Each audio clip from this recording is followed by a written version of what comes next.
Hello, world, and welcome to Pardon the Politics Podcast, Season 2, Episode 31. I'm your co-host, Jeezy, along with my brother and my partner in politics, Manny. My brother, how are you doing? Bro, I'm doing fantastic. How are you doing, though? I don't want to talk about it right now. Nah, I'm good, man. Tired, had a little fun with the family and all that this weekend. So gotta get recalibrated for the new day, for the new work week coming in. But otherwise, man, I'm good. I'm really good because we got a special guest in the house on this episode. Our brother over at Encompass Podcast, our brother Chuck is joining us on the episode today. My brothers. What's going on?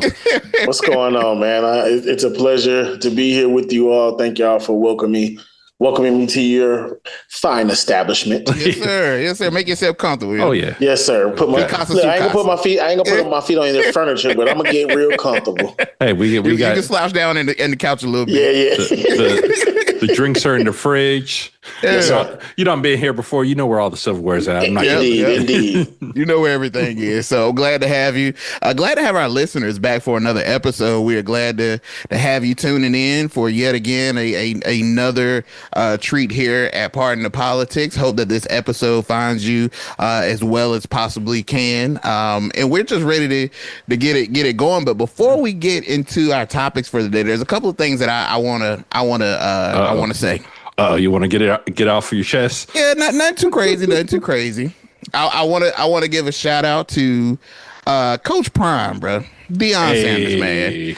This was the first preseason, week 1 of preseason, and a couple of his former players from Colorado performed what I believe is pretty darn good, bro. Ball. I think the nation was watching as Shador got out there for the Browns. Finally got out there to get some to put something on film, and I don't think he disappointed, man. No. I think he did his thing. Webster for I believe the Ravens ran back Yes, sir. ran back a kick. We got to see Travis Hunter, even though just for a little bit, but he still got out there and he looked like he's making strides and he's progressing to be able to make his stance at the next level. And I believe even what's my man in Carolina, Jimmy Horn Jr. Jimmy Horn got out there. He didn't do too much, but what was thrown his way, homie got the mitts on it, and he took care of it. No drops. Shiloh did well. Yeah. Oh yeah. Shiloh had a sack. I think he played about 37 snaps. Hey, Coach Prime deserve his flowers, man, because he got those boys to the next level. And they didn't. And they showed up. They showed up prepared. They showed up prepared, bro. When you get the opportunity, you got to show up prepared, you bro. do it. So shout out to Coach Prime. And I got one last thing I'm going to do before we hop into our topics is that, brothers, there's been an end of an era that has come about. What's going on? It was announced Sunday, that AOL is shutting down its dial-up internet after 34 years. Man, it's been a hot minute. Oh man, I didn't even know. Apparently, people still use dial-up, which is wild to me. I mean, if you think about it, rural areas. I'm about to say the rural areas for sure. But Elon hasn't been able to get out to them yet, so the rural areas definitely going to be using that dial-up. They're going to struggle. Bro, this is an end of an era. I don't know if our younger generation, the Gen Zers, know anything about AOL dial-up, but let me tell you, having to navigate using the internet while your mama trying to get on the phone and gossip. Yes, sir. And you trying to get through that dial-up process and somebody pick up that phone. Brother. While you're trying to download. Oh, if you try to download your favorite song from Napster. Bro, if you ain't never tried to download a mixtape over dial-up only for it to download and find out it's the wrong version to begin with. Listen. Bro.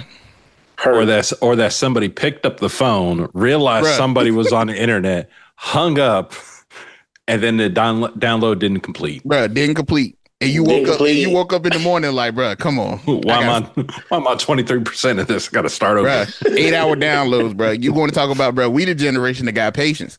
Bruh. You had to. 8-hour downloads for a 4-minute song. So hold on, I'm gonna take you a little further back than that because I'm a little older than you all. But when you first got AOL and you were waiting for the mail to come to get so those get that 30-day free trial, bro. I know about that. I know about that. You have a little collection of them sitting there by the computer when that trial 30-day trial run out. Because my mama won't about to pay for it. No, sir. Absolutely not. No, sir. I don't even know how much AOL costs because I never had to buy it. Never bought it. Never bought it. So I wanted to do this, man, in memory of the 34 years that AOL dial-up has been very pivotal to our childhood. I'd like to leave and pay a little bit of respect to AOL in this way.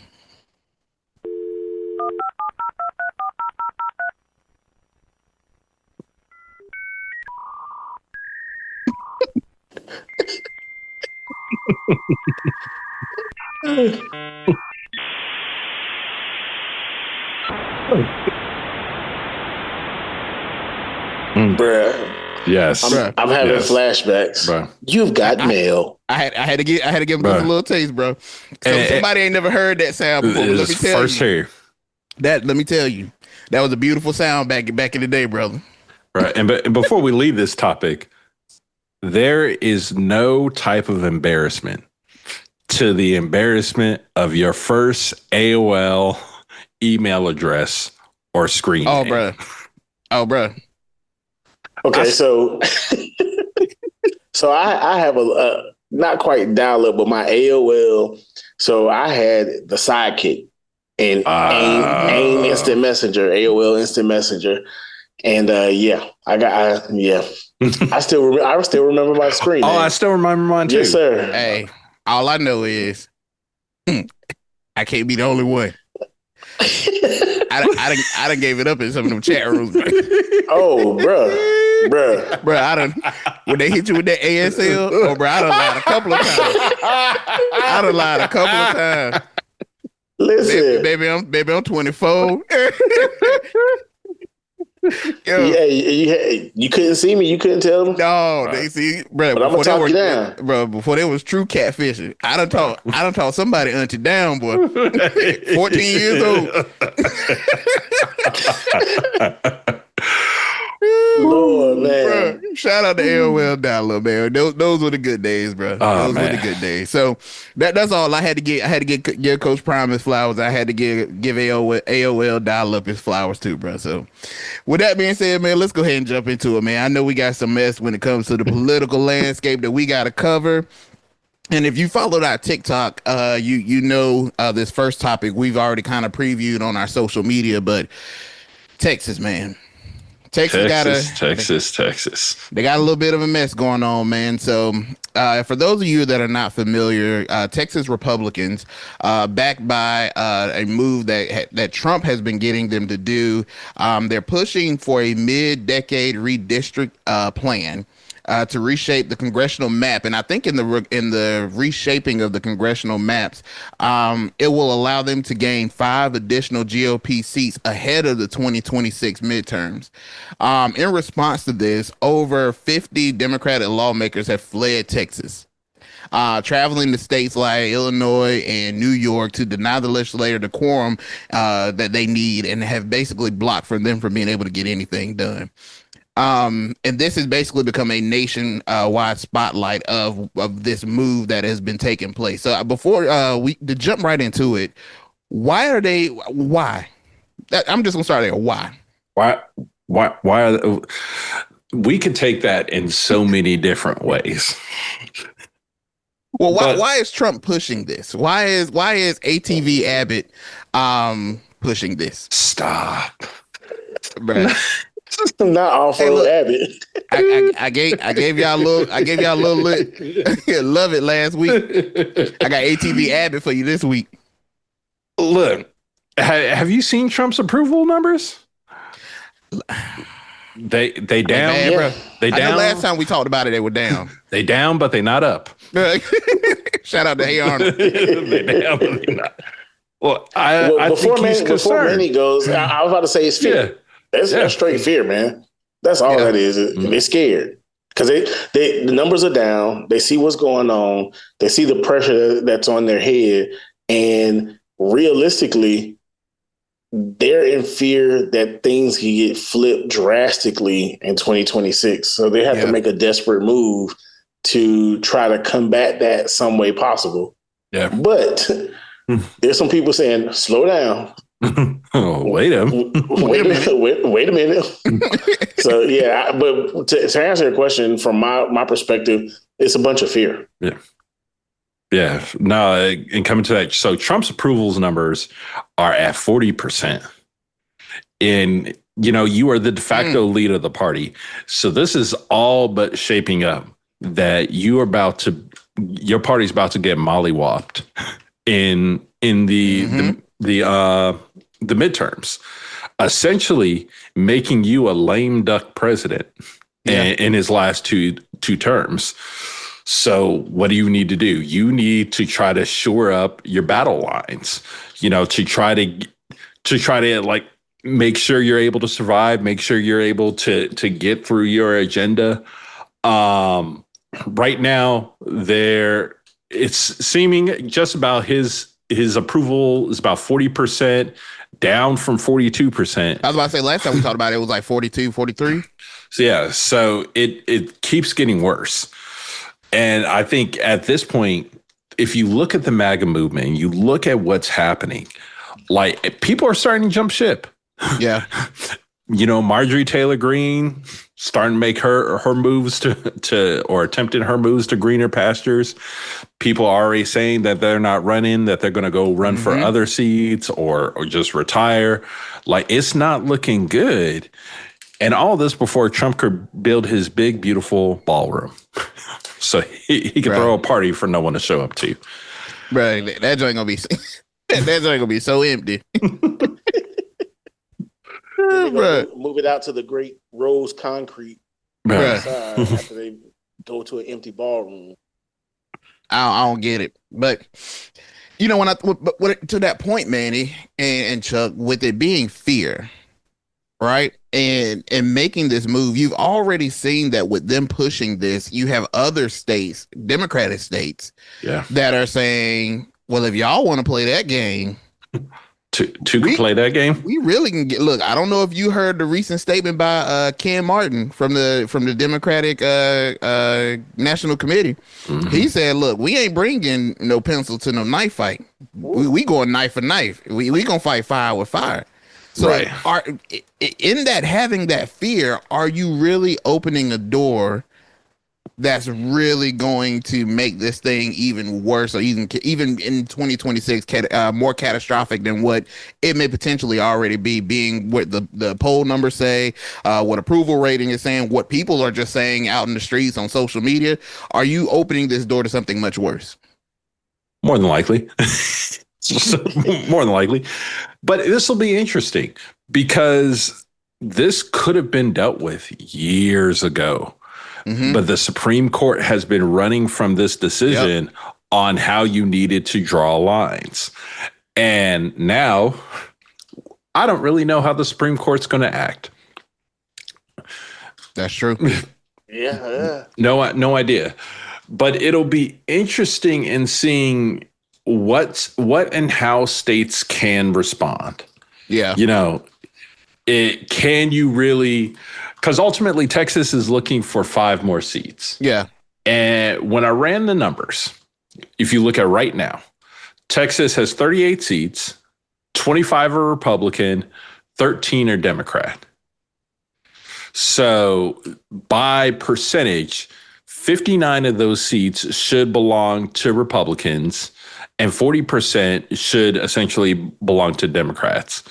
So right now, there's a 2.5, almost 3 seat advantage for Texas Republicans anyways.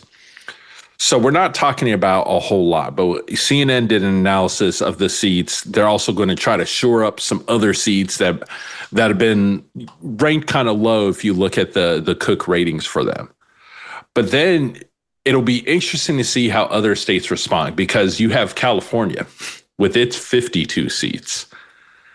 43 of those seats right now are Democrat. and only 9 are Republican. And if you look at the percentages in the state, 60% of that state is Democrat versus 39.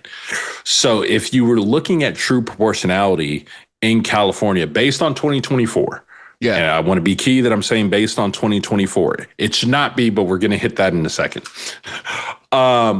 20 Republicans probably should have, just by population, 11 more seats. But when you start talking about density and whatnot, it'll be interesting to see how some of these states kind of respond. And I think some of the states if I'm Republicans, I got to be concerned about responding. New York. So right now, New York is 7 Republican seats to 19. So that gives a three, almost 4 seat advantage to Democrats over what they have. Pennsylvania will be an interesting state. I don't think you can do it in Pennsylvania just because of the nature of Pennsylvania and the party. But Pennsylvania right now is one seat. I think that's where it gets real crazy, is to see some of these states like Pennsylvania that are kind of fair. What I'm calling kind of fair is 2 seats and lower. And if you see some of them starting to respond, I think this paints everyone in a very, very interesting kind of situation, because no one's asked for this. Yeah. Bruh, no one. And, I good old TikTok. So I saw a TikTok where someone kind of did a breakdown on the amount of Democratic states and the amount of Republican states that are disproportionately leaning to whatever side. And if I remember correctly, it was like 5 states that was leaning heavy on the Democratic end as far as the number of seats. And it was like 12 states on the Republican end. And so they brought up the point, kind of what you were just talking about, Manny, of how interesting this will be if some of those states that were more neutral, or not necessarily neutral, but seemed a bit fairish, more balanced. Yeah, fairish. Exactly. And if they took that stand and tilted those numbers, how things would play out, and the reverse domino effect that Texas is going to cause. But I want to bring up a point that you all have been talking about for the longest. I want to say, doggone, since the start of the pod. Excuse me. And that is, Democrats, are y'all going to do something? Are y'all going to continue to be punked and pushed around? Yeah. And so to hear New York's governor, was it Kathy Hochul? However you say her name, last name. Well, you read Bible. we don't get names right here. Exactly. But this ain't the pod for you. No. We got good information. We just don't got good names. So. Yeah. we come from the era of whatchamacallit. But just her response was good to hear. Yeah. And then, Illinois' governor stepping up in his response and opening, hey, y'all welcome to come here. Like the church say, our doors hang on welcome hinges. Yes, sir. To the Texas representatives. It immediately brought me to you all and how you say, hey, Democrats, y'all going to do something? And this is a strong response. It takes me to Brand Nubian saying punks jump up to get beat down.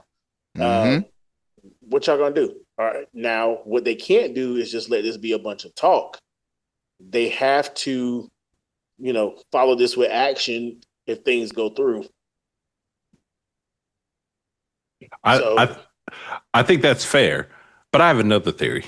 Uh-oh. Look, we got one. Listen, we got one. I feel honored. This is the first one that I've been a part of. Oh, shoot. Yes, so sir. I agree. This has been the strongest response that I've seen for Democrats. But what if people are really just starting to peacock so they can get ready to run for the White House in 2028? Because the guy from Illinois, he's saying that his name's been mentioned around. What's his name? Pritzner or Pataki. I'm going to call him Pataki. No, it's not Pataki. It's the dude in New York. Right. Sorry, I was going back I was trying to make a Hey Arnold reference. But I was going to say Mr. P, but then I feel like I got to put a pause on that. So. Whoa, sir. Whoa. So they could be. But I think, again, this is big talk until I actually see them do something. For sure. Because one of the interesting things I heard from Newsom is he came out and did that press conference like, hey, we're going to push back. We're going to do all this, but we're going to do all of this with permission from the voters. And I'm like, sir, how? Houseway. How? You going to do a special referendum and hope you have enough turnout? Because you're probably only going to get, if you do a special referendum this year, you're probably only going to get maybe a 35% turnout to vote, maybe. But you're still going to keep your independent redistricting group. What are you actually going to do? Yeah, Texas has made moves to do something. Are you actually going to do something? Yeah. Because I think that, if we're being honest, that is, Trump can be as bad as he can be. But if your own voter base is apathetic to the way that you lead, they're not going to come out anyways. Yep.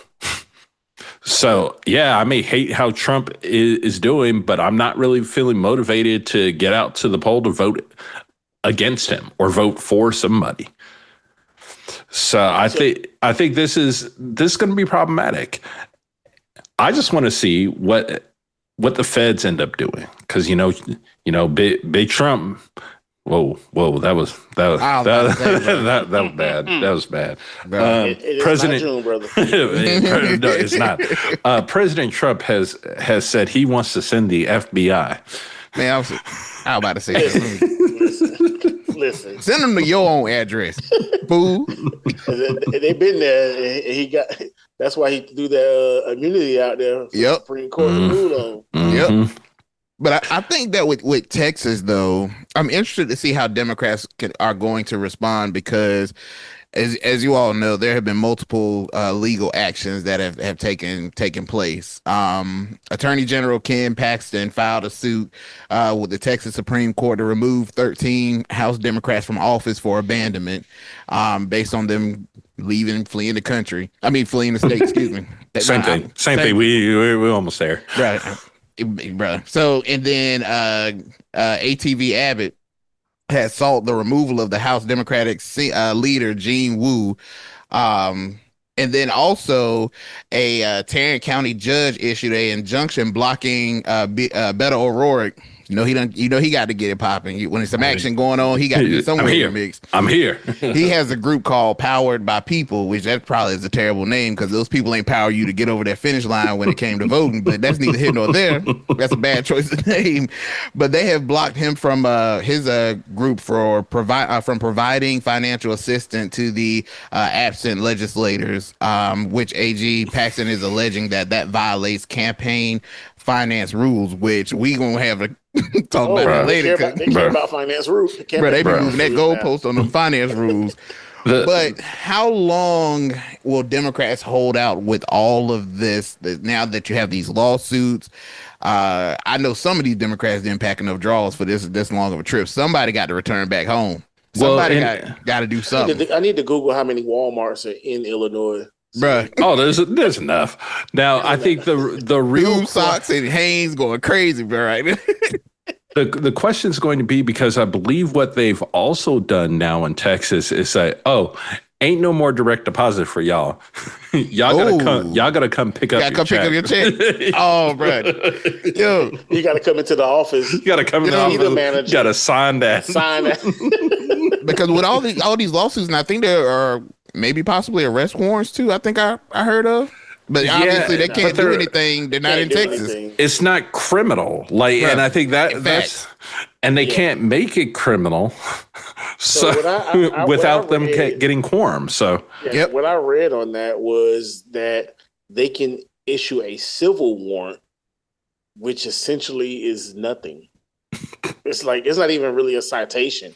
Bro, have you ever been to civil court? People don't even show up with ties on, bro. In fact, a citizen's arrest. You know what a civil warrant reminds me of? It reminds me of the kid that the teacher puts at the front of the classroom when they step out to write people's name down. Oh, bro. If you talk and you just look at them like, bro, ain't nobody studying you, man. You take your job too serious. If you write my name down, you better erase it before she get back in here. Yep. But I want to give my man, the governor of Illinois, some love. JB Pritzker is there. We go. George Pataki was. I do know who George Pataki was. He was governor of New York some years back. We just call him JB. Yeah, JB. Yeah, JB. So yeah, I want to give JB some love for allowing those doors to swing on welcome hinges. But I'm kind of to Manny's point though. His name thrown in that hat. He might just be kind of doing a little reverse Joel Osteen. He could be grandstanding for sure, and I agree with Manny's point of where's the action, and that's kind of why I said that. What are you doing after the fact? It looks good now. It reminds me of that loudmouth person that when it comes to a fight, you loud and you bad. But when the tables start flying, to shaking and the furniture start to moving, you in the back of the line. Hey, bro, when a pair of 5 knuckles start flying through the air. Yes, sir. And I want to call out for our users, not our users, man. I've been working with applications too long. I was about to say that AOL got you jacked up. Well, I want to point out for our listeners how redistricting is supposed to happen. Mm-hmm. Every 10 years, there's a census done. And that is our country's attempt to count all the people in the country. So we count, and then after that count is done, all the states get their numbers. And from that, the seats are reallocated in Congress. And then at that point, state legislatures like Texas's state legislature. So when we're talking about more than the federal government, seats are important. Your state legislators are super important here because they are the ones that redraw these lines. And they're given over to the state houses to draw how their seats are supposed to be, allocated. Who's going to live in what district? I remember when I ran in 2018, one of my good friends could not vote for me. He lived across the street from me. Literally, I could walk over a street, Morrisville Boulevard. I could walk over the street and be in a new district. Could not vote for me. So, but they're responsible for drawing those lines and figuring out who's there. And then they get put into effect for the next election. What is also happening on top of this is Trump is calling for a new census. Oh, and God. Yep. And in that new census, he would like all illegal immigrants to not be counted. So, right. Yeah. Manny. Yep. Oh, see, I ain't gonna say you stepped on my work, but I have something to say about that, brother. Uh-oh. Oh no! Oh no! That's hanging on. Bruh. Okay, we'll go with it. So, in regards to the census, I've had my qualms with the census for a while now, and I'm pretty sure you have as well. Mm-hmm. How accurate are our census and the data that is collected? Number one. Number two, all this immigration stuff. Let's see how this plays out. Yes, sir. There we go. We got it now. There we go. Yes, sir. Now, Trump says he wants non-legals to not be counted. How does that impact you now? Because I truly feel and it's been theorized that illegals have been counted in the census for many years, especially in areas where there is a lower population, and it kind of helps bolster their numbers. As we know, certain federal fundings and certain federal aid is given to certain areas because of your population. So I'm without question believe that some of these areas fluff their numbers with illegal immigrants. Yeah. We do this now, and these folks are all shipped out, and you're getting them out of here. How much damage are you doing to your own people? Not that he cares, but on that level, you're hurting yourself. Yeah. So what I wanted to call out, I did some quick searching about the census, and generally the census is considered to be highly accurate at the national level. I'm just telling you what the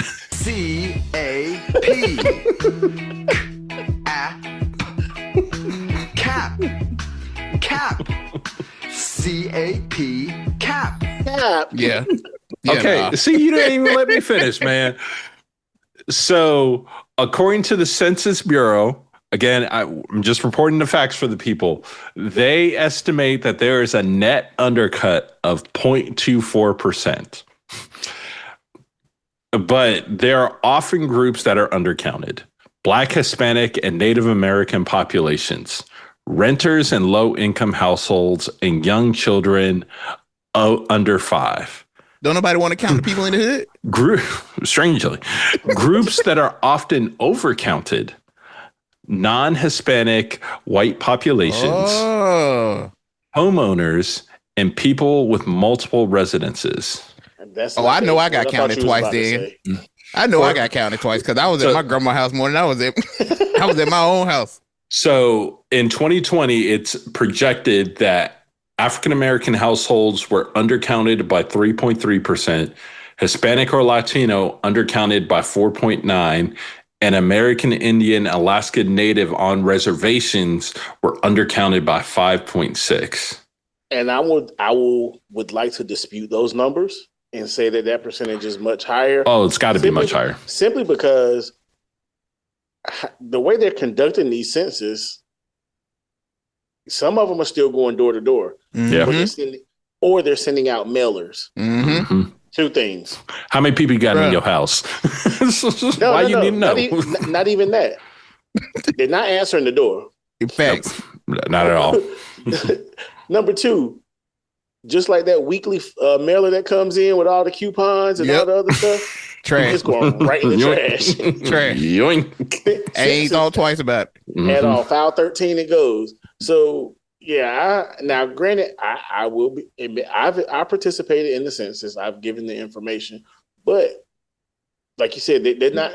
It's not a matter of they don't want to count the people in the hood.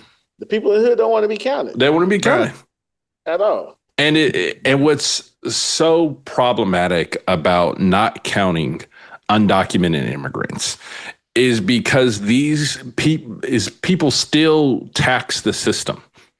When we talk about healthcare funding hospitals and areas, if we're just not counting a population, guess what? They still have emergencies. They still go to the hospital. Stress on water systems and electrical grids. These things still happen.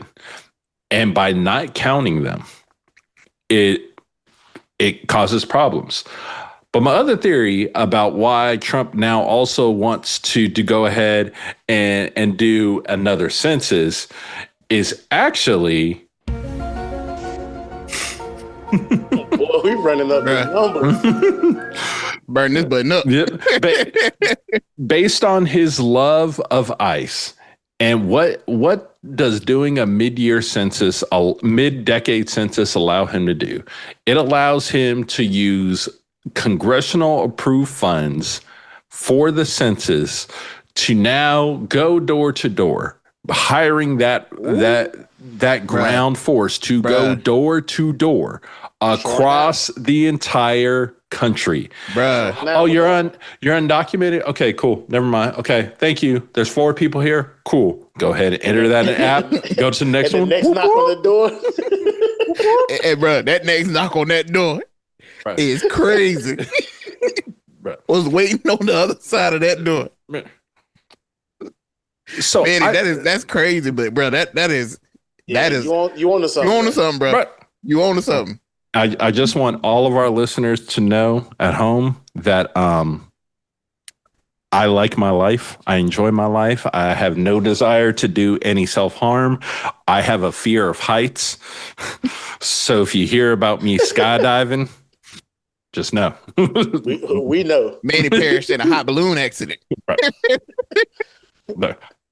While he was enjoying a hot plate of fish. Bro, yep. Nope. Not my brother. They're coming in from an evening job. Yeah, right. Yep. Nope. You ain't gonna pull the wool over my eyes like that. No, sir. Bruh. Tainted turkey bacon. We definitely do. Hey, bro. I just want to say that turkey bacon ain't nothing but bologna shaped as bacon. Meat strips. I call it Timberland shoestrings. It's factual. Bro, but with this undocumented immigrants, I just want to say one thing, and maybe I'm wrong. But when we hear undocumented immigrants, why is it the first thing that people think of is our brown brothers and sisters in Christ? Right. I mean, because if we really want to talk about the largest number of undocumented immigrants here in this country are people who came over here on visas and overstayed their welcome. A whole lot of them. That's the highest population of people who are technically undocumented immigrants at this point. But you know why that's the case, man. Mm-hmm. The strong propaganda machine. No different than the same propaganda machine that leads people to believe that black on black crime is actually a real thing. Bruh. It's the same. Machine. I'm just waiting to turn on the news and they say an undocumented immigrant and it'd be an Asian person. Bruh. Listen. I've heard not a damn Russian being deported. I ain't seen that. Never. Bruh. Let me stop. Look, like my mama told me, I'm in company house, behave myself. So I'm gonna look. I was low key trying to throw you a little ignorant alley oop. Listen, look, that's why I came in. I was testing the water a little bit. Listen, I saw the lane and I was like, you know what?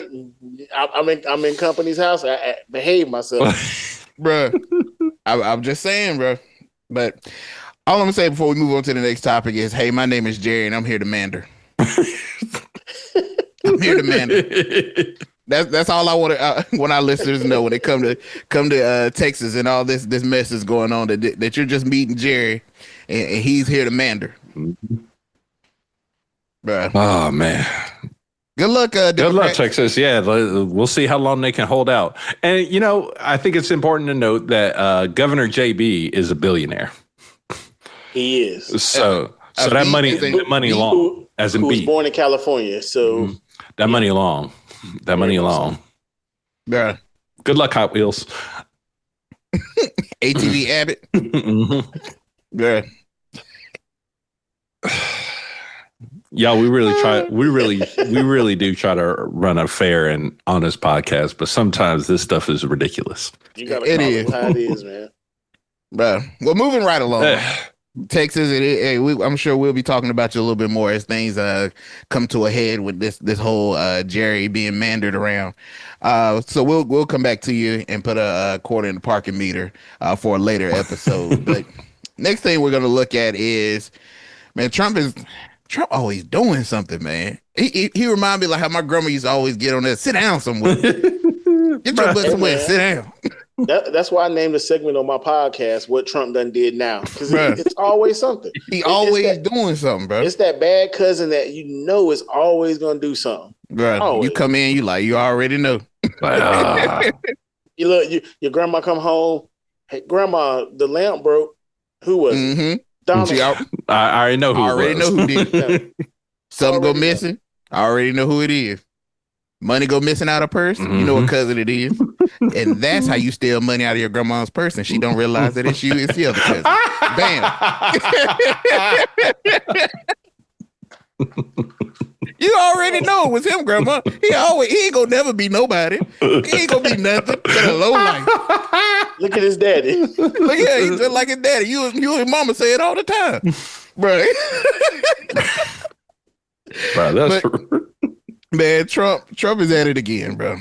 And what it looks like that Trump is doing in this second administration is an apparent attempt to reshape some fundamental things.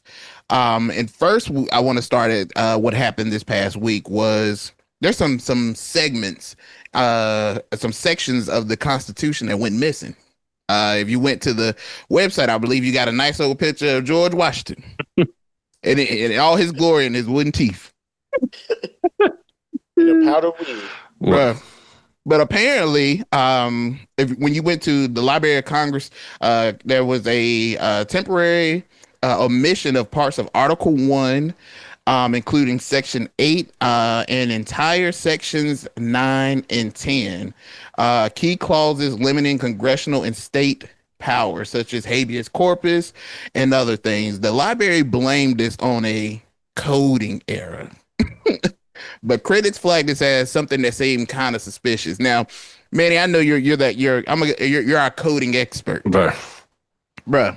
Do you really believe that this was a coding error, or were they trying to kind of slip in there and say, okay, let's see if they're paying attention to what we really trying to do? Things just don't go missing. It's real. Already there. Now, right. And you're not even like. The question I kept asking myself in my head is, how often y'all touching this data set? How often do you need to update the Constitution pages on your website? Bingo. Like, because if you would have told me they were on the IRS website, the rate that the IRS is constantly updating their website, I'm like, you know what? That could happen feasibly. It still seems fishy. But we're talking about the Library of Congress. Bro, shouldn't even be touched. Bro, why are you touching this? Somebody was trying to change some word and said, oops, sorry, I deleted it by accident. And to get a little bit more specific on what was missing. Yeah. In Article 1, Section 8, Clause 15, to call forth militia to execute federal law, suppress insurrections, and repel invasions. Clause 16, to organize, arm, and discipline the militia and govern them while in federal service. Clause 17, to exercise exclusive legislation over the District of Columbia. And Clause 18, the necessary and proper clause gives Congress the power to make all laws needed to carry out all its other powers. Bruh. Right. And all of these are problematic. The ones that are most problematic, and this is just Section 8. Yeah. This is just Section 8. Clause 18, giving Congress the power to. So you trying to realign this to only executive orders or Trump can do it? Like, that's problematic. And going to Section 9, of course, habeas corpus, and we've talked about it here, cannot be habeas corpus cannot be suspended unless in cases of rebellion or invasion when public safety requires it. And then also in number 5, in Section 9, number 3, no direct taxes. And number 4, no taxes on exports from any state. And then Section 10, and I think this is a direct call out for Gavin Newsom, because California is the fourth or fifth largest economy in the world. And Section 1 of that says states cannot enter treaties, alliances, or confederation, coin money, or pass bills of attainder, or grant titles of nobility. The titles of nobility, comme ci, comme ça. And then Section 2, states needs Congress consent to lay duties on imports or exports, keep troops or ships of war in peacetime, and enter agreements with other states and foreign powers. It's real hard to make, again, how often are y'all updating this stuff? Yeah. That there's a coding error that happened, that took it down. And what was taken down is just the connection to this administration and the things that they have been trying to accomplish. The connection is very telling, because I can see if it was a coding error and it knocked off, the whole Constitution or just whole sets. But why in particular these sections that hold certain things that tie to what this administration has been trying to either evade or get around or just do entirely against what the Constitution has said? Yeah, I'm with you, Jeezy. If it said you went there and we the people were no longer on there, okay, simple coding error. Manny is the coding expert. When I got my master's, I did some coding, and the amount of time that it takes in intricacy per line of coding, and we know the Constitution, Manny just read off the different sections and the different parts of the section. Mm-hmm. You didn't just accidentally click delete to take that right and not wipe out other stuff. Yeah. No, that's not happening. And then if you did, your regression testing must be trash to not have picked that up after you released it. So I'm like, so where is the level of incompetence here? We know we don't see much of it with this administration now. The level of incompetence is with the people. That's where it's at. It's not what they're doing, because they're wanting people to just take what they're saying and say, "Oh, okay, yeah, y'all got it fixed." No, absolutely not. Because somebody, a part of MAGA, ain't gonna sit there on their couch watching it, they floor model TV saying it was a coding error. Well, and they can't even turn on the computer. The most technology they got in their house is a cordless phone. Look, we can do a whole nother subject on this matter, but I want to just drop this nugget for you guys. We on fire. Bro, it's like the fifth one today. We on fire. We on fire, bro. Is there a danger that we're getting ready to walk into with everything being digital? Because another example, this is readily another example of them attempting of an attempt made to restrict or act like something doesn't exist. Another example that I'll call out is Alicia Keys messing up the national anthem that one time where her voice went all crazy, but you can never find a video of it. Well, so as things grow and change, able to preserve what actually happened versus what people want us to believe or happen is going to be really impactful moving forward. Well, Manny, I will say this in regards to what you just asked. All I have to do is call Nicolas Cage, because he is my hero when it comes to national artifacts, preserving the integrity of our Constitution and those things that we hold true to America. Nicolas Cage got us covered, so I ain't even worried about it, brother. And what were they going to do? Don't they have the Constitution posted in the Oval Office? See, that's how I wish this would have really come out. Isn't it sitting in the middle of the Library of Congress? Yeah. I'd have loved for someone to be in there talking to Trump or doing an interview and be like, Mr. President, sections 9 and 8 aren't on the Library of Congress, but I see them here on your wall on the Constitution. What do you think about this? That would have been funny. It's a deep fake. It's AI. Like, what in the world, man? Bro. So even with that happening, with the missing constitutional sections, we talked about it last week, how there was tampering with the economic reporting, right? The numbers came out and they were drastically changed. They fired her. The commissioner of the Bureau of Labor Statistics, I believe it is. Trump has publicly discredited the jobs data, calling it phony. So that's another area that's shaping and shifting and reshaping those things that are fundamental to our nation. And then even going as far as revisions and removal of climate reports. He's even done things with that. I believe that the website has been shut down, if I'm not mistaken, Manny. I think it's like globalchange.gov has been shut down, and all the workers and the research team has been furloughed. So we can't even. I mean, where are we getting these reports from now? Where is the credibility in those things? Well, you hit on it briefly. So Stephen Moore, a visiting fellow from the Heritage Foundation, was in the Oval Office, and you know Trump loves him a good chart on a diagram, and basically said that everyone is making 10 times as much. I forget the exactness, but like 10 times as much as they are under him versus versus Biden.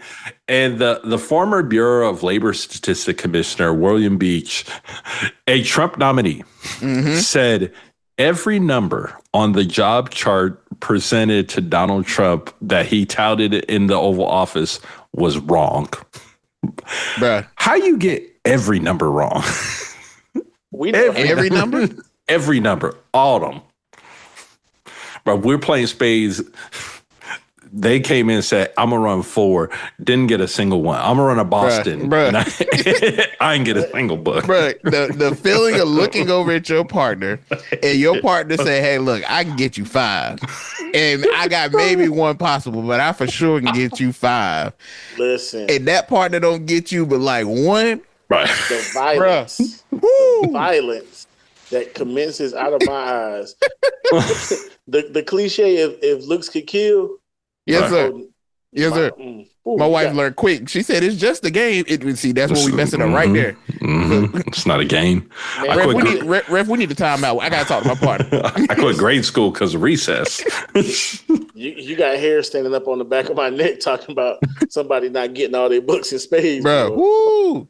But these numbers being fluffed, you know, you put somebody in to give you these numbers just to make you feel good. But what are we going to know as far as the American people, where we could before rely on this reporting to give us accurate data? You know, even down to what you were saying last week, Manny, that even when they present a number, they come back and they still revise the number they give previously just for clarity, just for transparency.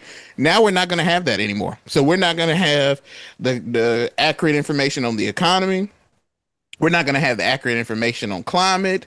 We got sections of the Constitution being taken out. And I even think down to when it comes to the economy, this really puts, which I'm sure Trump did this, but this is aligning to put even more pressure on Jerome. Oh yeah. Because when you have these reports and you have now, you're basically force feeding the American people incorrect information just to sway the public opinion to say, yeah, Jerome, he is doing the wrong thing. So when he wants to go and do whatever to rid of Jerome in his position, he has the approval of the American people because he's force fed them this incorrect data. Every time across any of these changes, any of these revisions, and this is why people shouldn't be so cavalier with addressing these, there are 4 areas of impact.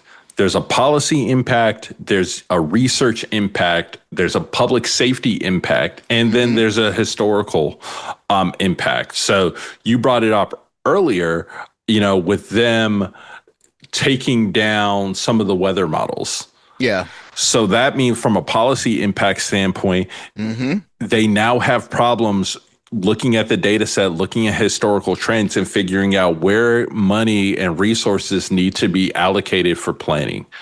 From a research impact, they will end up missing critical key points that will help. We're getting ready to step into hurricane season, where these data sets and historical trends help people identify patterns that keep people safe and save lives. Again, hurricane season. We don't know a hurricane is coming. People can't react. We have Hurricane Katrina-like situations. And when you factor in global warming and everything, and these storms getting larger and more powerful, you're risking more and more lives because this data is missing and not there for these models.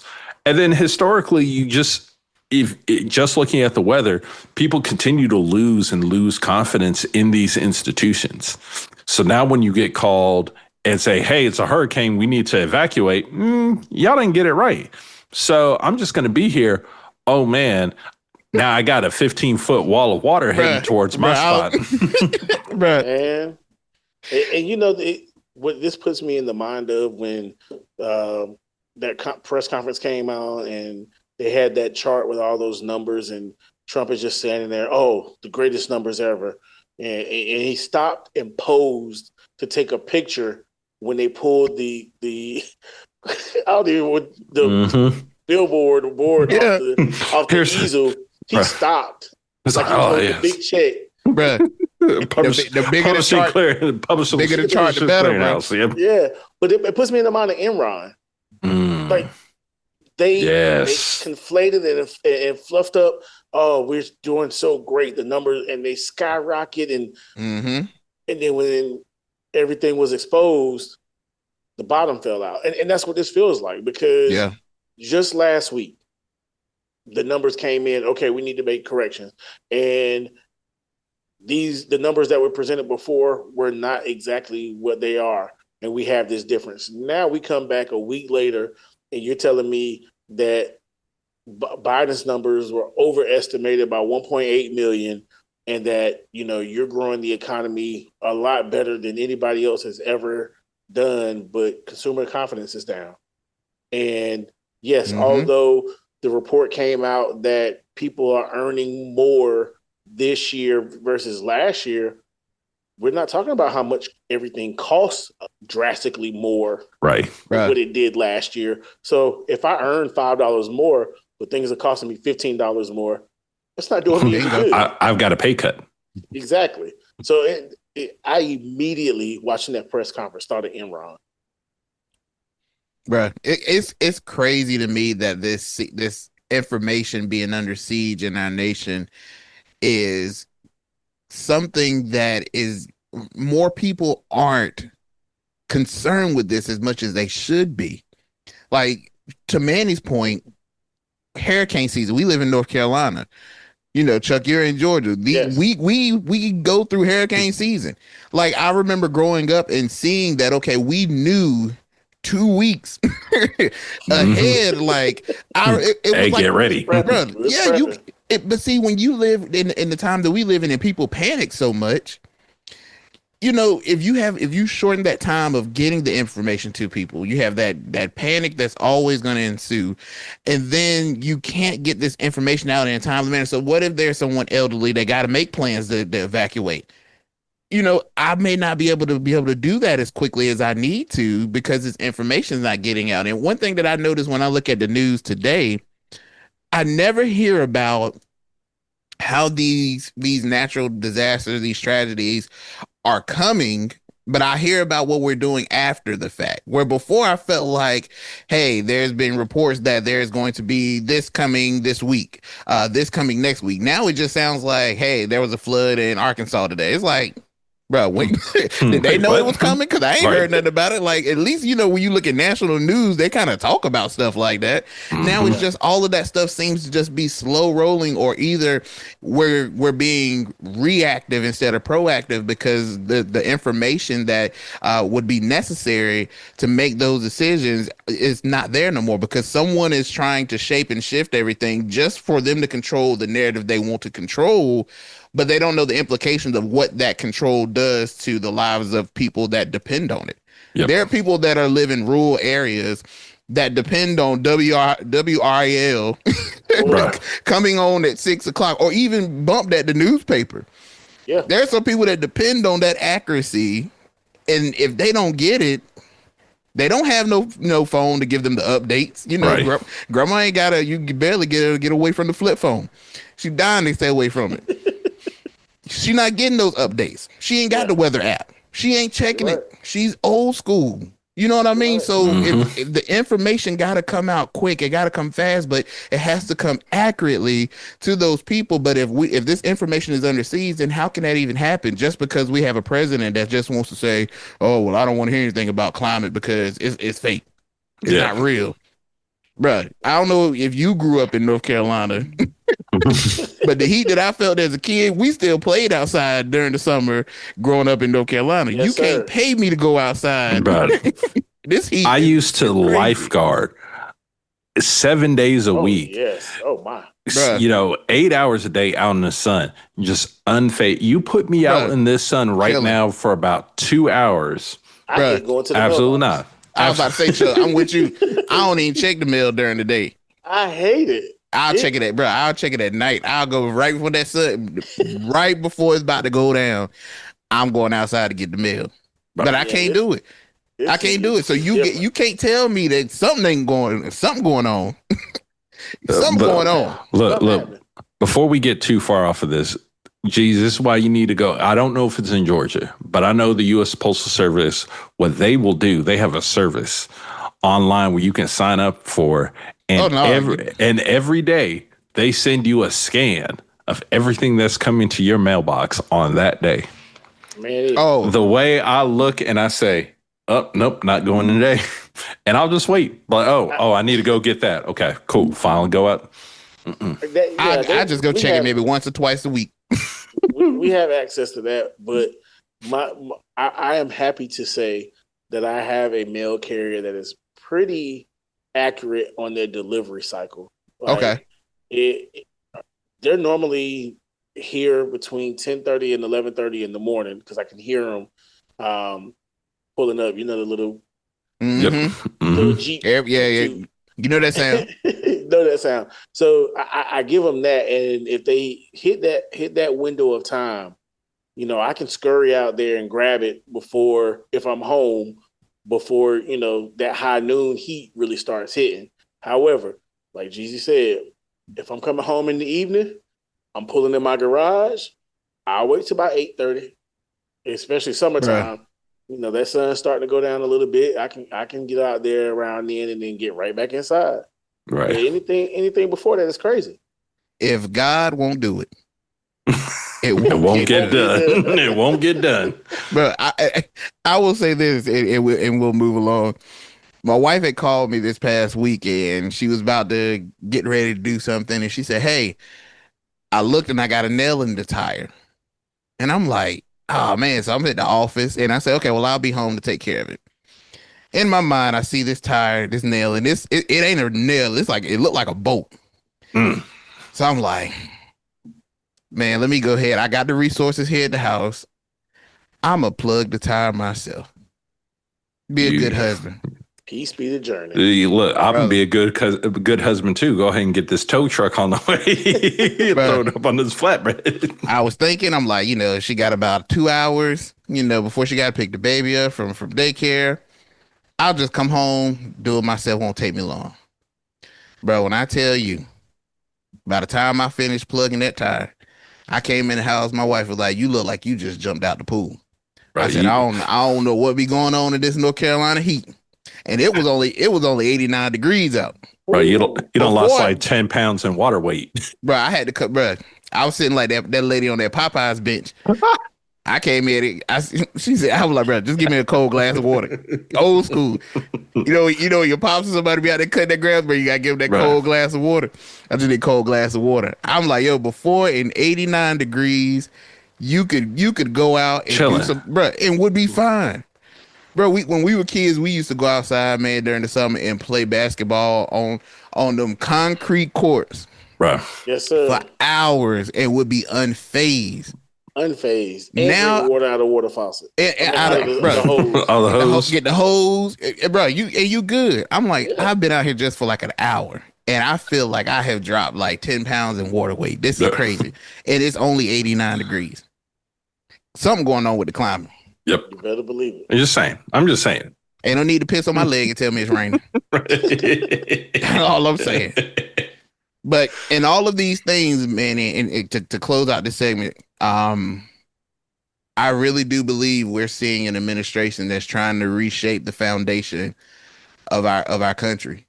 And the way that you do it is by some of these subtle things that they're doing. So checking to see if we're paying attention to what's on the Library of Congress website, seeing how we respond to these economic reports, taking away some of these climate reports. We've seen some of the things going on even now in North Carolina, where some funding for disaster relief is being withheld.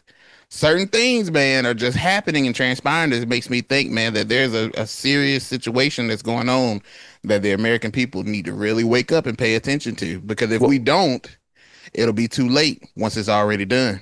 Well, and it's a situation where so much, and we talk about this all the time. It's so much happening all at the same time. Bro, won't you the one that said that it was a method that somebody said? Yeah, that you just throw a whole storm. I mean, just throw a whole bunch of people, and bro, we can't fight it all. Like, and I think now is the proper time for a shout out. You know, we talk about the group chat. Chuck is in the group chat and on the Encompass podcast. He has his segment. Then we got a producer, Frank. It takes 4 of us. Yep. Constantly posting what's happening to help do this, and we still miss things. Yep. Facts. There are so many things we talk about during the week that we don't have time in the podcast to really go into depth, but there's so many things happening. We should take the entire episode just to talk about it. Bro, like, really? Get anything else out? Just talk about it.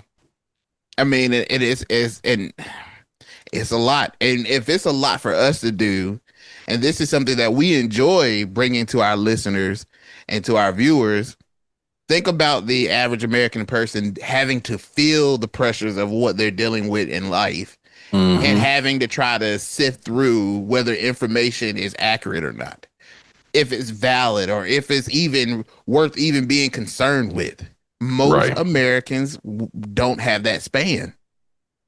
Yeah, and at a time where that information is being attacked, that's dangerous. Go ahead, Chuck. Yeah, I've had listeners tell me, man, I listened to the podcast to get my information from. Bro.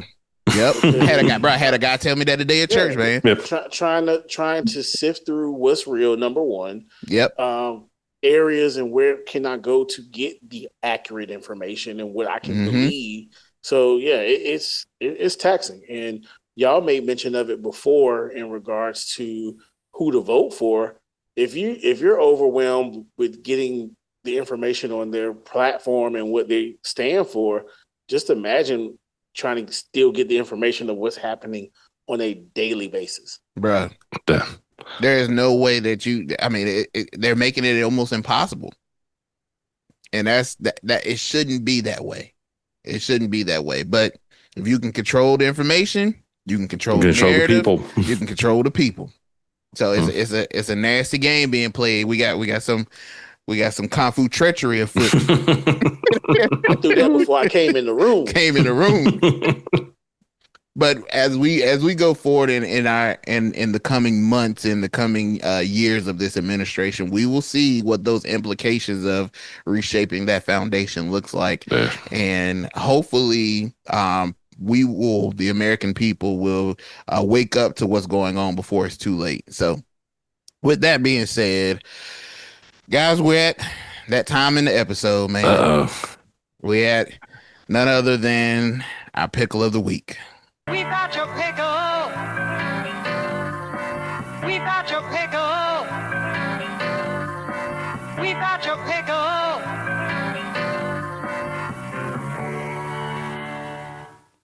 All right. Who we got in the brine this week? Man, I'm going to keep it simple this week and nothing too crazy. There's a guy that has made a very lightning fast exit out of his position in the government, and that is none other than Billy Long. Pause. I feel like I got to pause behind that name. That's a wild name, bro. Super wild. That sounds like someone that's involved in extracurricular activities. But nonetheless, Billy Long was confirmed by the Senate in mid-June of this year and was sworn in on June 16th. But on August 8th, you guessed it, he was removed.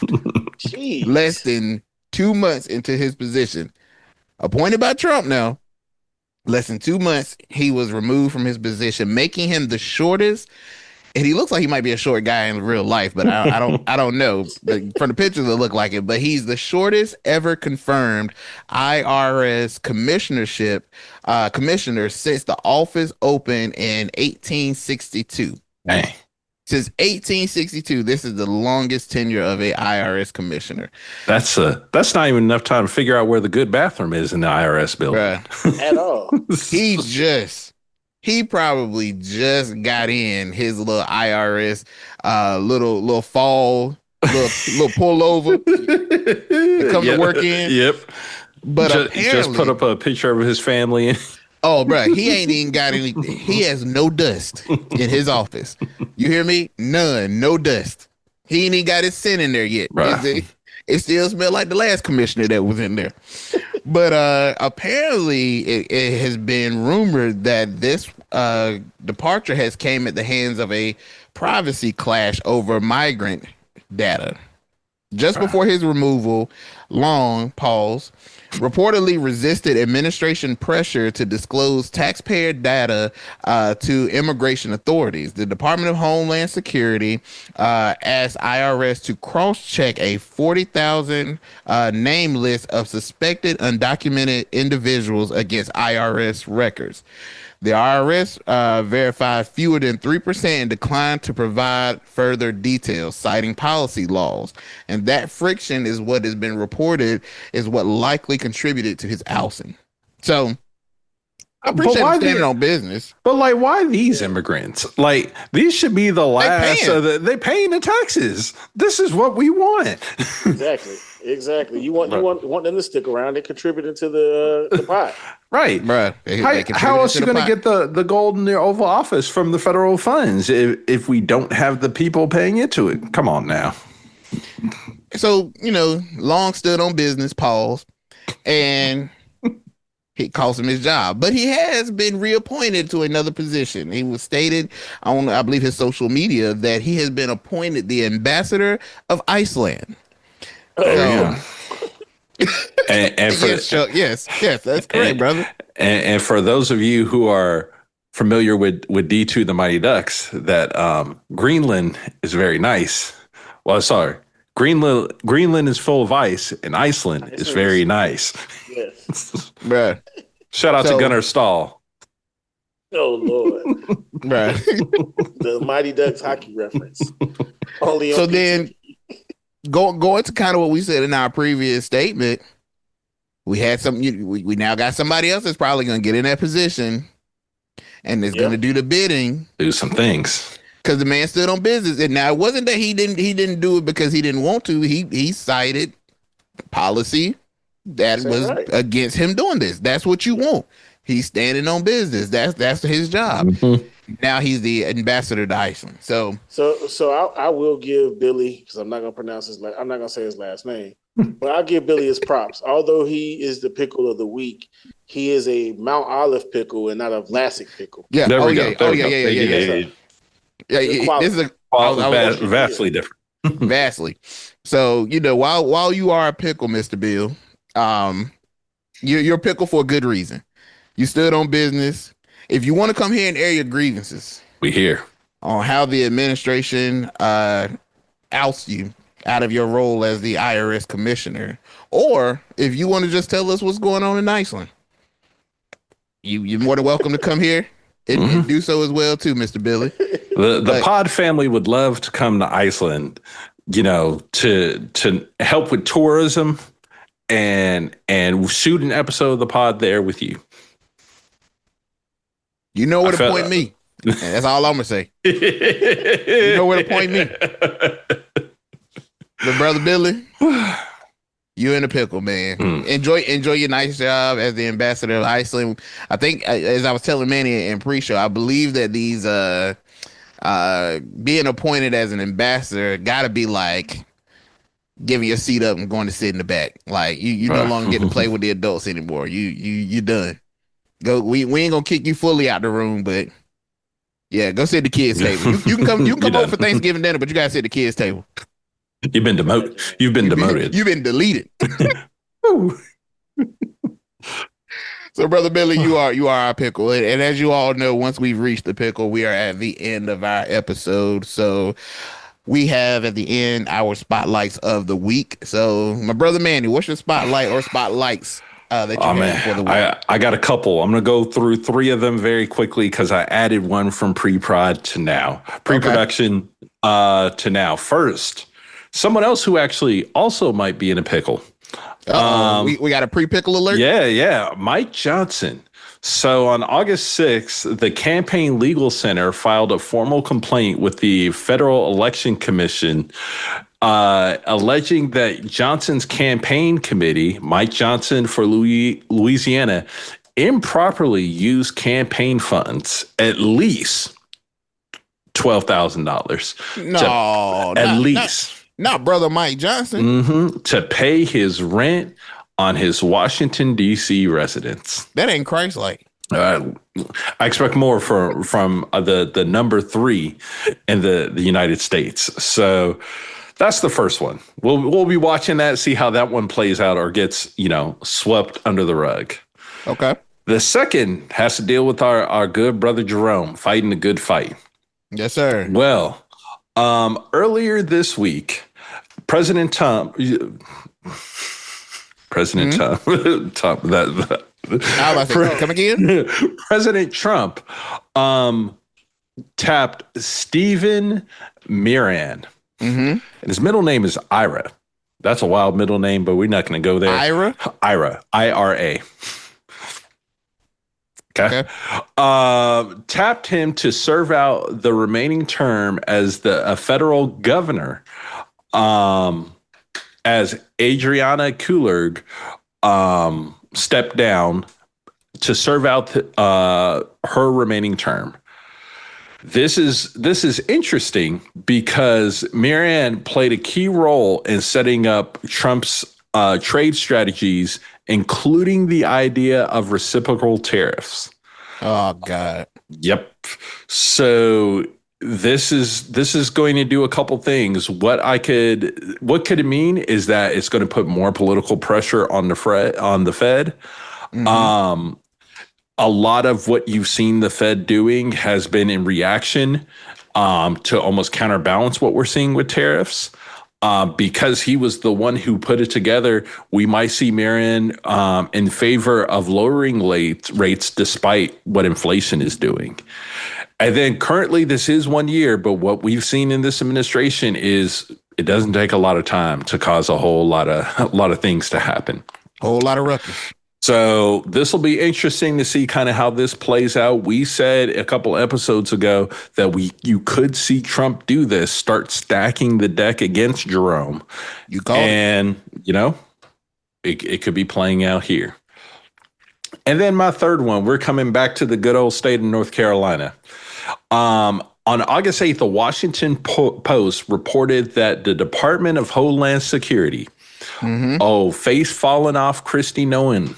Shout out South Park. Which oversees FEMA, has been delaying millions of dollars of already approved funds for North Carolina aid. Of the $315 million requested in federal reimbursement, just $182 million has been received. So, the feds owe Josh Stein and the state of North Carolina some money. But again, we're still trying to rebuild. What's the purpose of that? I mean, if it's been approved? What is the purpose of withholding something that has already been approved? Just give the man his money. Pressure. I'm so sick of these games they play. Pressure. So this is definitely going to impact recovery. North Carolina has already spent close to $1 billion in Western North Carolina. And here's the crazy part about it. There's still FEMA requests that need to be filled from 2016. From tropical storms, from them, all the way up to now. There's still stuff that has to be taken care of from FEMA money. So we'll be watching this, but what's already shaping up to be a pretty active hurricane season being upon us, we'll see how all this plays out. So those are my 3 spotlights this week. Okay. Well, my spotlight for the week will be happening actually a few hours after the drop of this podcast. There will be a press conference today at 10 a.m. By President Trump that will be held in the White House. And the purpose of this is that Trump claims that the event will essentially stop violent crime in Washington, D.C. And he will start speaking about both ending crime and improving the city's cleanliness and appearance. So we know that he's been putting a lot of pressure on D.C. and what he wants to do, and even down to some of the antics that he's talked about of what is it, federalizing DC. He's already deployed about 120 FBI agents for overnight patrols, and is considering, like I said, federalizing DC police and even deploying the National Guard. Now, I will say that the violent crime in DC is actually falling. And I believe it's on pace with like every other large urban center. And crime is down across the board, across all major urban cities in the U.S. 26 is a 20 for numbers purposes. This is a 26% drop in violent crime in DC and 12% fewer homicides year to year. But what really sparked this was there was an assault on a former official, Edward Korstein. He had the nickname, for those of you that care, his nickname that he was given by Elon, and apparently Trump was in on this as well, was Big Balls. I don't know what job that you work that you want a grown man. No. That's the Doge guy. That's like the 19-year-old Doge guy. Yeah. But it's acknowledged by Elon that this is just big day. Wow. Y'all, there's a whole lot of fans in DC. It ain't talking about the line dance either. But I don't know what in the world. But after that happened, this talks really ramped up about Trump doing these things, even though, again, DC crime rates are down. But geez, we usually don't do this, but I got a thought here. Spotlight. On a spotlight, bro. On a spotlight. Manny is pulling up like Steph Curry. Bro, so might be a first. So we all know how Trump is, kind of old, right? Yeah. What if he's doing this as a reaction to January 6th, and he just finally has now triggered him that he must do something to protect the Capitol because of January 6th? You're giving him way too much credit, bro. Yeah, I'm sorry. Way too much credit. He's like, they're storming the Capitol. I must federalize DC. Just 4 years late, man. Just 4 years late. I'm interested to hear what he's going to do. And I think we all have an idea of what he's going to do and how he's going to do it, because there's been house rules when it comes to DC and what the president does and does not do. But this is going to be very interesting. Yeah. And, Mayor Bauer, I believe her name is. Mm-hmm. It's going to be some pressure put on the fight the good fight, Black Queen. Here we go. The good fight. And hey, shout out to DC too, man. We love DC. What a time. We love DC. I know Chuck is a fan of the great Commanders. Yes, sir. So DC is like second home. My wife is from Maryland, so she's right there, about 15 minutes away from DC, and I love going over to RFK, and I just love the culture that's in DC. So, hey man, Trump, leave him alone, bro. And shout out to Hitching Post. Oh, bro. Shout out to Hitching Post. In DC, go to Hitching Post. They got the best fried chicken. It's going to take about 20 to 30 minutes for it to come out. But it's going to come out hot. They only make it when you order it. Mm-hmm. When it come out, the grease still popping on it. But it's the best fried chicken you can get in DC. So shout out to Hitching Post. But we will go with friends, sit down, enjoy a meal, catch up. Have Now some the good Trump's food. point And now, hit your you might get a crackhead that walk by and ask you for a couple of dollars, but just they like gnats, bro. Just don't worry about them. Just chew it and it'll go away. Facts. Big facts. But that is my spotlight. We'll see what this leads to, and this may end up becoming a segment that we talk about depending on how extreme the orange man gets. So, Yeah. Chuck, what you got? Man, my spotlight is the DOJ issuing a subpoena to the New York AG, Letitia James. oh And- yeah, And so it's a twofold spotlight for me. Of course, one, what could come from this and, you know, how things play out. You know, her camp is saying that Trump is essentially weaponizing the Justice Department Mhm. to go after his adversaries, as you all You have don't mentioned say. before. Shocking.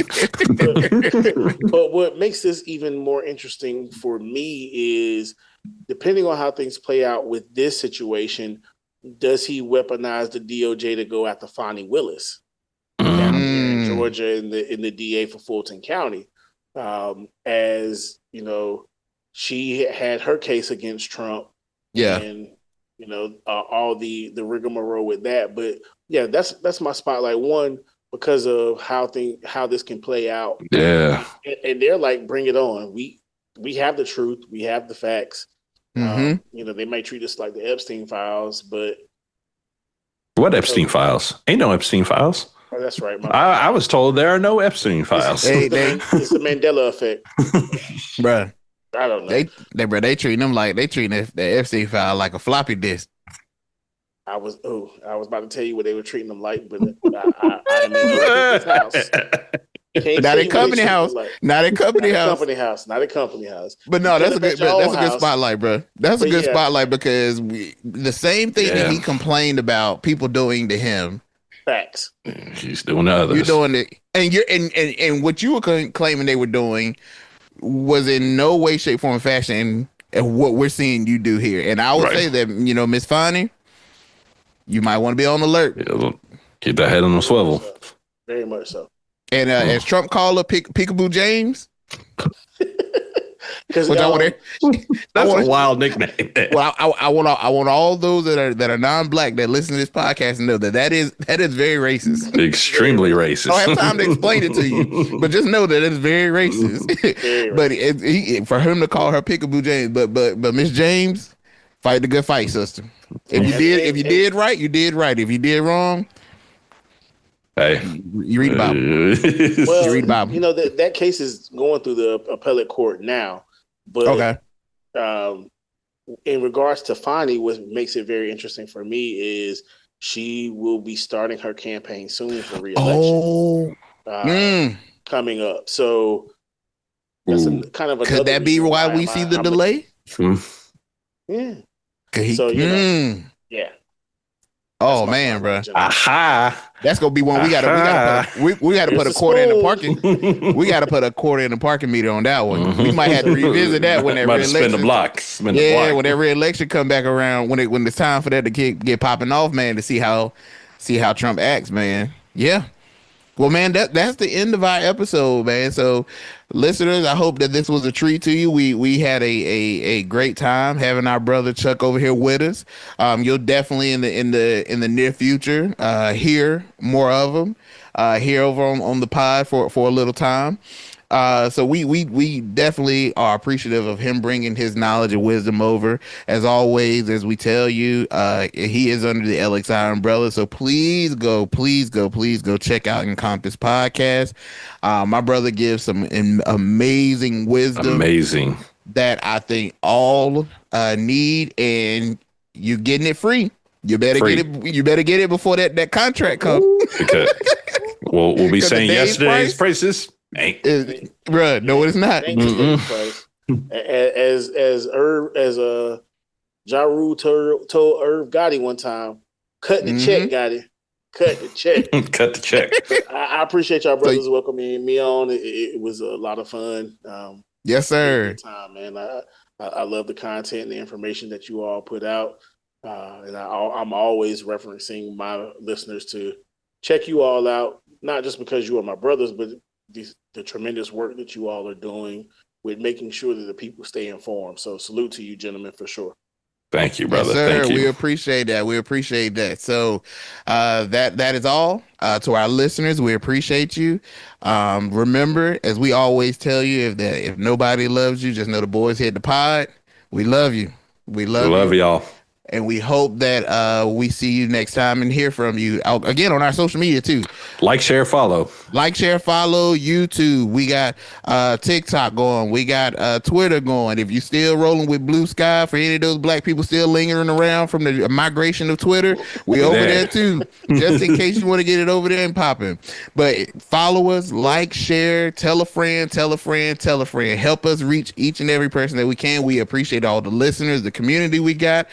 We don't have a name for you yet. I called y'all the Partners. So to the Partners. Hey. until y'all give me a better name, I'm just gonna make it. Maybe I make a new name every week. But right now, y'all the Partners. To our Partners, we thank you for listening, fellas. I had a blast doing this with you, and I can't wait for us to do the next episode. So we all will see you then at the next episode. Take care, world. Take care, y'all.